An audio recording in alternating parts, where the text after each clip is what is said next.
What's happening, everybody? Um, so my friend Brett died, and I'm gonna be honest, it hasn't hit me at all yet. Um, Over the years, we'd had some falling outs, and then became friends again, and that had happened actually several times. I mean, honestly, when you're as good of friends as Brett and I were over the years, it was more like we're brothers, you know. And sometimes you're mad at your brother, and you don't want to talk to him or hang out with him, and but then later on you patch it up and you become friends again. I don't know if we were going to patch it up again this time. Um, I really don't. But I know we always had in the past, and he was a big part of my life for a long time. Brett was probably my best friend for on and off for more than 20 years. We were very, very good friends for a long time. When people started hearing the news, everybody's been calling me saying, "Are you okay?" Stuff like that, and yeah, I don't know. I'm definitely the kind of person this isn't going to hit me right away. It'll be 4 or 5 months, 6 months, maybe a year, and all of a sudden something will happen, and I'll be like, yeah, he's gone. I'm not going to talk to him again. That chapter is closed. I had a bunch of really amazing pictures of Brett. Probably some of Brett's greatest hijinks. But a really terrible person that I was married to for a while deleted all of my photos, all of them, including all the pictures of Brett in his 20s and 30s, all the days of touring with the Leprechauns, and yeah, it's just all of that's gone. And I'm sorry to Brett. I'm sorry to Brett's family. I'm sorry to all of our mutual friends. Those pictures are gone. I took a still shot from YouTube. There's still a lot of videos of Brett playing with us in the band on YouTube. Most of them are low quality, from somebody's cell phone. Uh, but but I wanted to tell a couple of Brett stories. One of the things about Brett that anybody who knew him is going to say is he's one of the funniest people that they ever met. He had a fantastic sense of humor, and part of me wanted to honor that, in his eulogy. But when somebody dies, it's just not that funny. It's hard to make a joke out of it. But one thing I thought I could do is tell a couple of funny stories that I remember from my times with Brett, which I mean, there's so many, and there's so many that I'm not going to tell until my kids are much older, um, and so many that I've probably forgotten at this point. Brett was probably the smartest, one of the top smartest people I've ever met, ever. Um, there's one or two other people that I can think of in my whole life that I've met that were maybe like at his level where it would be debatable who was smarter. But honestly, if I'm being honest, it could easily be that Brett was the smartest person that I've ever met. Very intelligent. We were brothers in more ways than just like our friendship and the longevity of our relationship too, and our on again, off again little brother spats that we'd have sometimes. One of the it was weird because we're both giant music nerds. Anybody who knows either of us knows that we're both giant music nerds. But I grew up in orchestra. I was always in orchestra, and he was always in band. So in school, we weren't really music nerds together, but we operated in a similar fashion in our programs, which was really another just weird synchronicity that him and I shared between us. He came to, he sat in at one of my orchestra rehearsals in school or something, and I was very much known for being like a class clown, maybe a little bit of a torture artist. I would always kind of needle the director, needle the orchestra instructor. And he was the exact same way in band. He would torture his band directors. And one time that really struck me, this is going way back. I mean, we used to ditch wood shop in junior high to go play hacky sack. I mean, I've known Brett for so long. Even trying to go, probably my oldest memories are playing basketball with him. If you could believe that guy with his like oddly short arms, used to play a lot of basketball. We played a lot of basketball in junior high. He But anyway, I went to go sit in one time with his band class, and which never happened because I was always in orchestra. He was always in band. But one time I went to go sit in, and the teacher wasn't there, and we were not seniors because we didn't go to school together our senior year. I moved to Oregon before that, so it must have been we were either sophomores or juniors. I mean, he was definitely not the oldest guy in the band, and yet when the teacher wasn't there, it was just not even a question. Brett was the director. He was directing the band.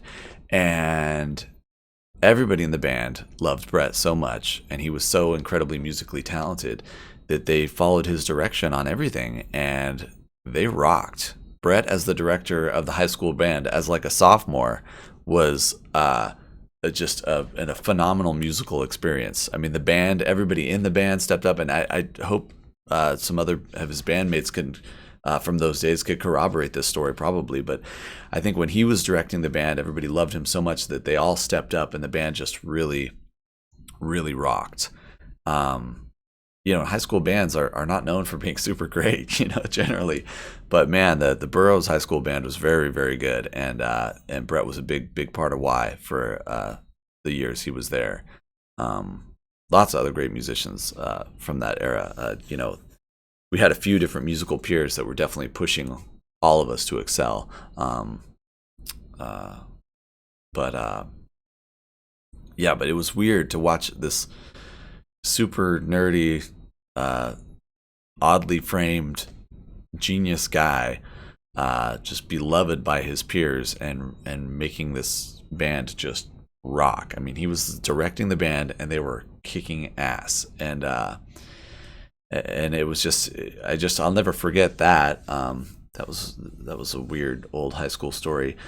Brett always made everything fun. We were always it's such a practical joker, always doing some practical jokes, a lot of physical humor too. He had like a lot of like the kind of like Jim Carrey-esque thing where he would like pretend to fall and be horribly hurt.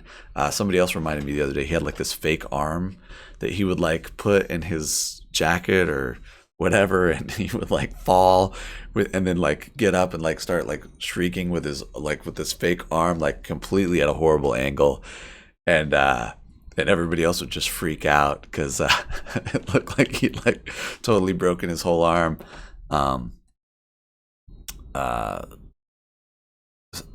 So many great memories of Brett from school. And then years later, we were in the Leprechauns together. He founded the Leprechauns with me. Him and I and JP and Todd were the initial Leprechauns. We founded that band, and then Todd quit the band after a while, and then it was just me and JP and Brett for a long time. Leprechauns was a trio, touring all over Southern California, playing all these Irish pubs. Brett, I mean, just absolutely shredded the penny whistle, shredded the accordion. Great singer, great singer. I mean, I've worked with so many phenomenal singers, and I mean, super high level, professional, famous singers, and Brett was like better than all of them.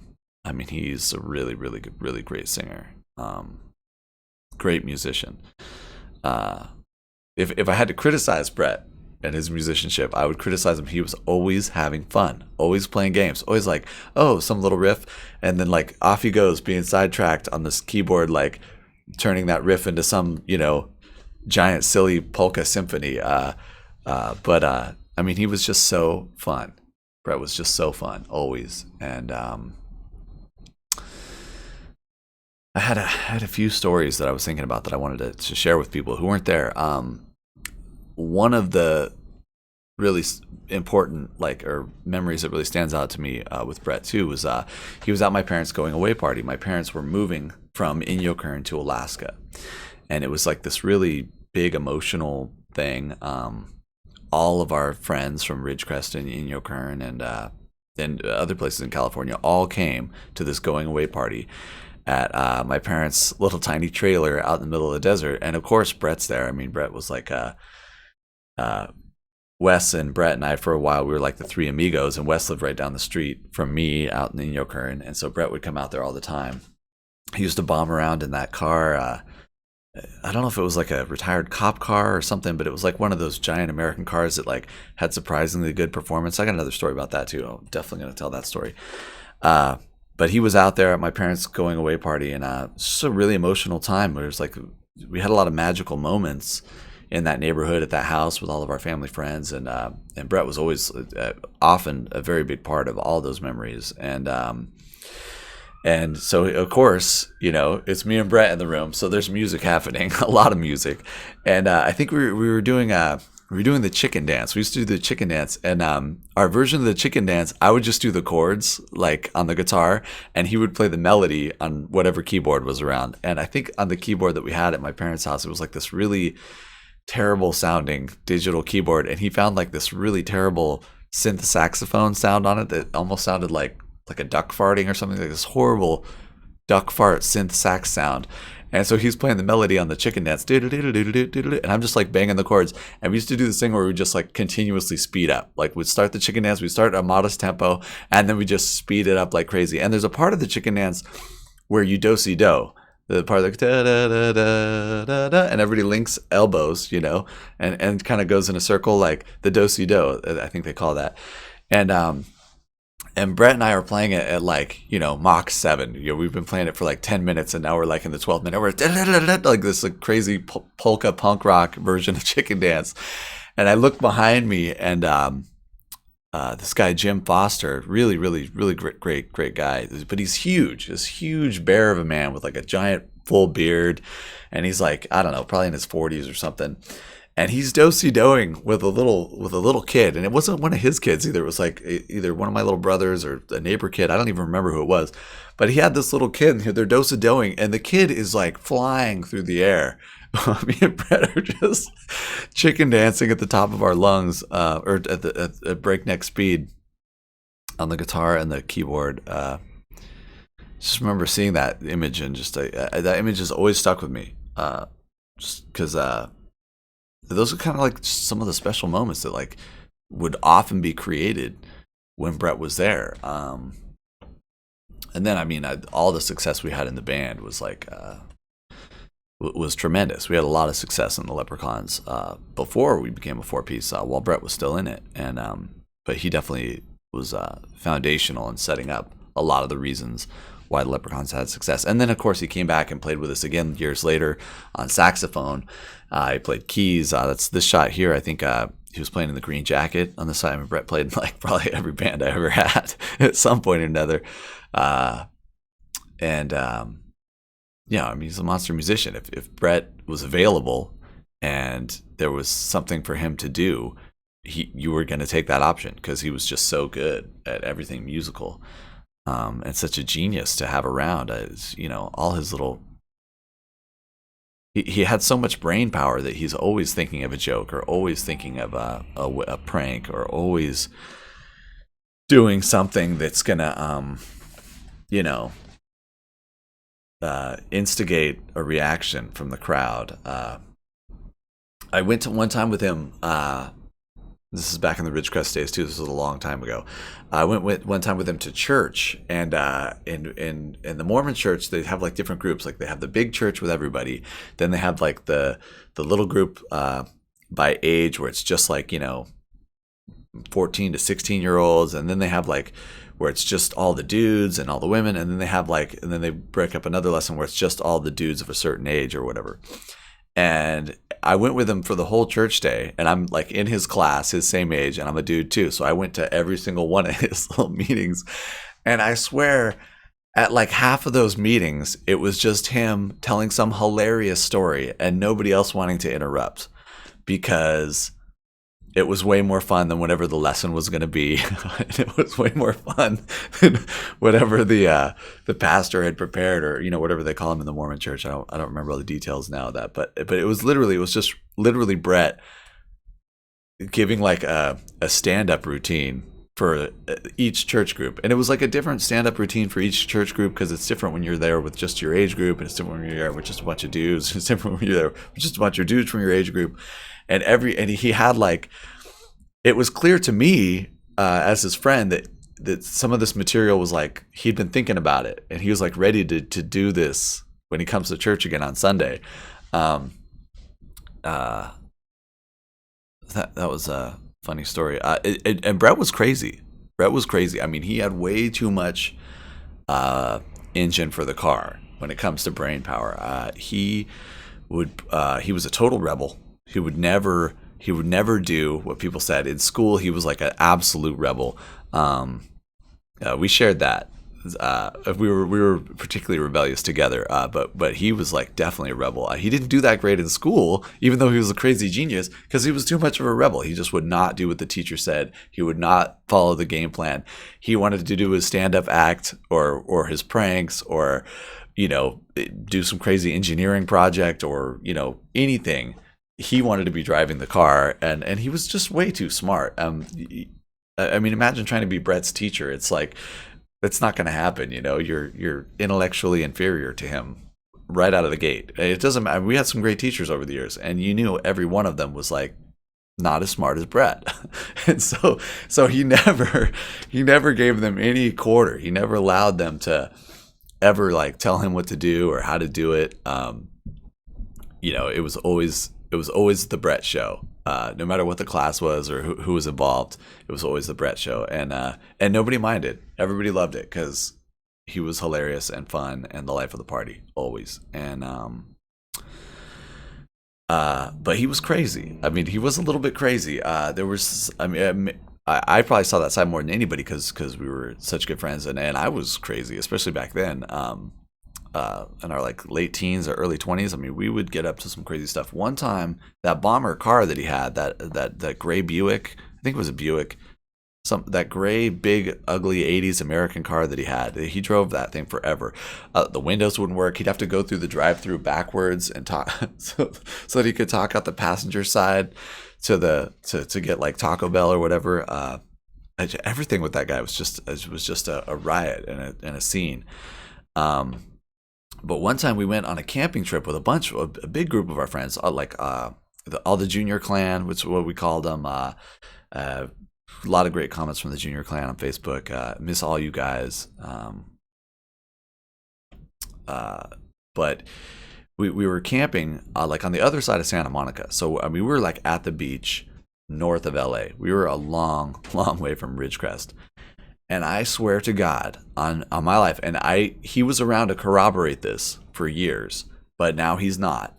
And so I'm going to sound like a liar, but I swear to God, we went from the beach on the other side of Santa Monica. He ran every red light on the 101 until we got to whatever the freeway is that cuts off, that heads over towards Visalia. He ran every red light. He cut off every car. He was going at the speedometer in that gray American car had that like horizon speedometer where the needle goes across and over, and the speedometer was over past the horizon the whole time. I don't know how fast that car was going. It was exceeding 100 miles an hour the entire time, and we literally went from the beach north of Santa Monica back to his house in Ridgecrest in less than an hour. That's like a 3.5 hour drive. We did it in less than an hour. It was insane. And one of the funniest, most insane parts about it is I'm like, he was driving and I was sitting shotgun, and I was down for it. I was like, yeah, because we were like in our late teens and we used to do crazy stuff back then. Some of the places we used to go climbing were just super sketchy. We would climb on these cliffs where like there's nothing to hold on to, and it was like a 100-foot drop. Like, all three of us, me, Wes, and Brett, we were really crazy at that age, and Justin too. A lot of times Justin Hemingway was hanging out with us too back then. For a while it was like the four amigos, but I swear he got from north of Santa Monica back to his house in Ridgecrest in less than an hour. And the whole time the speedometer was like, we have no idea how fast he was going. He was clearly exceeding 100 miles an hour the entire time.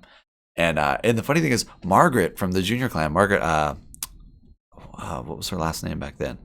I think her last name's Burdick now. I don't remember what her last name was back then, but Margaret was sleeping in the back seat while we're going like 140 miles an hour, running every red light.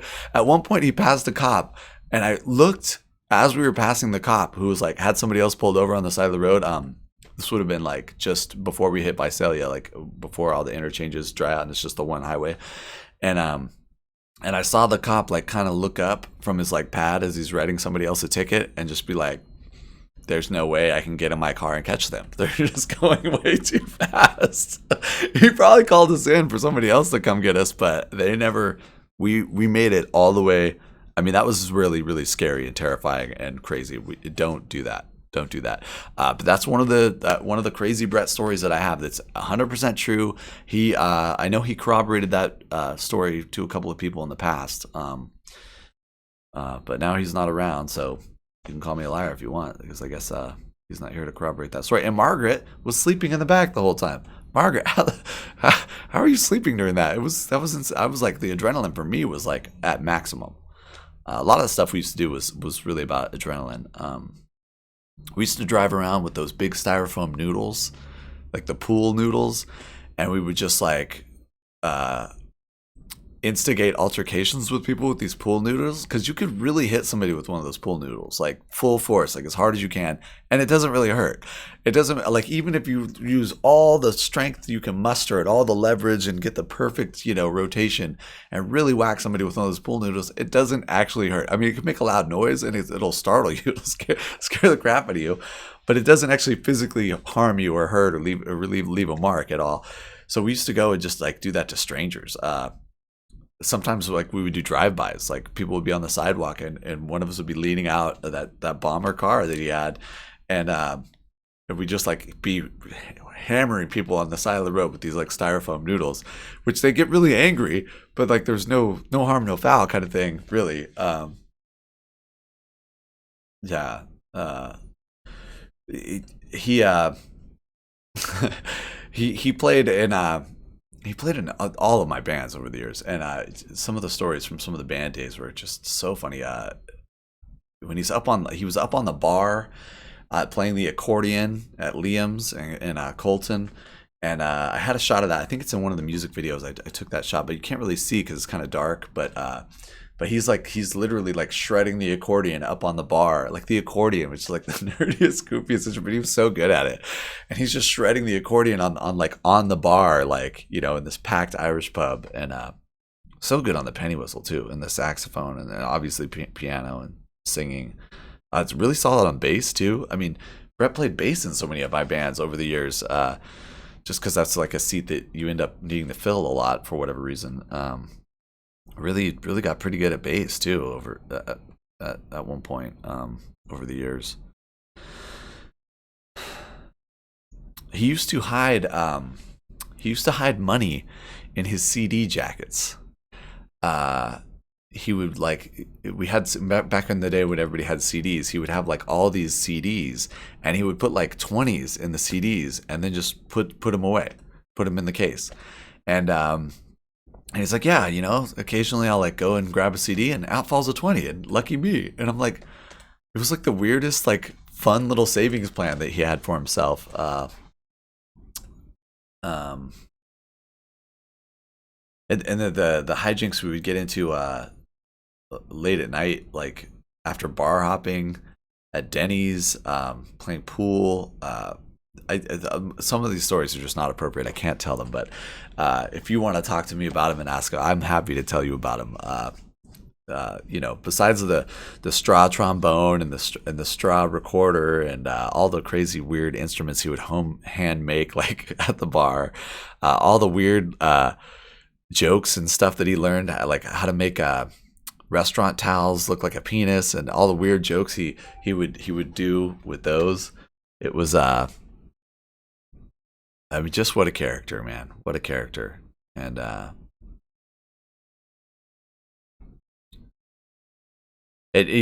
miss the guy, I've been, when you're not friends with the guy and then you get to be friends with the guy again, which happened to me several times over the years, where we'd have a falling out for some reason. Sometimes I never really knew why. Brett was also very definitely not an open book. I'm talking about his feelings and stuff. And so I think there were a couple of times where we weren't friends because of something I did, I guess. I don't know why we weren't friends. And then he would come back around. We'd be like really good friends again. Um, and that happened several times. But yeah, Adventures with Brett, man. What an amazing guy. How lucky am I that I got to spend so much time with that guy, with that mad scientist, genius, comedian, brilliant musician. How lucky am I? How lucky are all of us who got to know Brett? And all of our mutual friends from the Riverside days, the famous uncles, and all my Thornton family crew, and from the Ridgecrest days, the Junior Clan, Wes, Justin, all of our all of our band and orchestra nerd friends, and and then all of our San Diego friends, and all of our Leprechauns friends, and all of our Clydesdale Jockeys friends, and from the studio days, Lee and JP and Dominic, and all you guys. I love all of you guys, all of you, and I miss all of you, and I feel very fortunate to have been Brett's friend and your friend during those times. At the house in San Marcos, they had this crazy giant frat house in San Marcos, and Brett was like definitely one of the ringleaders at that location. Oh, the hijinks we would get up to at that house in San Marcos. They had a pool, and my tour bus was parked in the backyard for a while, and I was living in it for a little while, and there was like 3 full bars. There was like a full bar upstairs, 2 full bars upstairs, and then like another full bar downstairs, and like all stocked. And so, I mean, we had these frat house parties, and I had the the metal dance pads, and so people would like all these college age kids would just come over there and just party. I mean, like really party, and I mean, and Brett instigated so much of that, and it wasn't just partying and fun, and it wasn't like frivolous. There was like something like spiritually positive about it. I can think of a lot of people who ended up in that scene, running through those days, who ended up improving their lives and changing for the better, and Brett was a big part of that. People would show up who maybe were on some kind of terrible mood enhancing drugs and had a lot of depression and irritability and difficulty in their lives, and then they'd hang out with Brett, and they would just have a blast. They would have a ball, and it would just change their perspective to one of positivity and gratitude. And he did that for so many people over the years,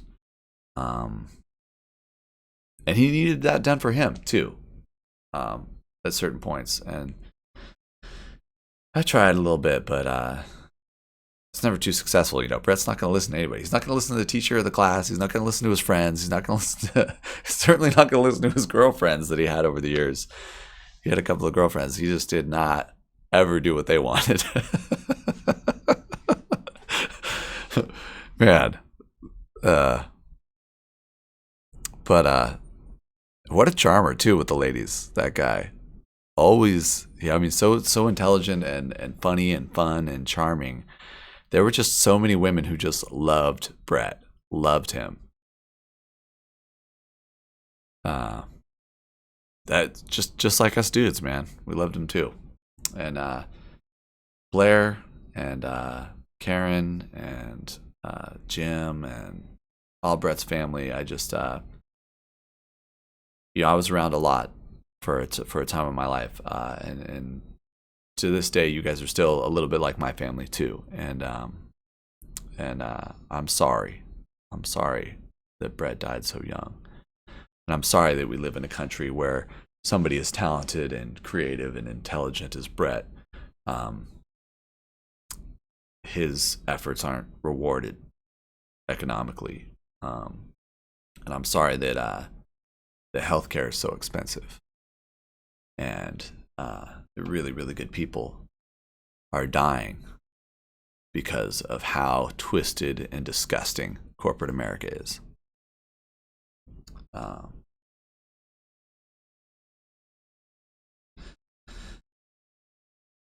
Well, Brett, I don't know if there's an afterlife, but if there is, I hope you're having fun. They're playing the chicken dance at light speed on some terrible synth saxophone somewhere. And yeah, I love you all. And Brett, I love you too, buddy. I miss you.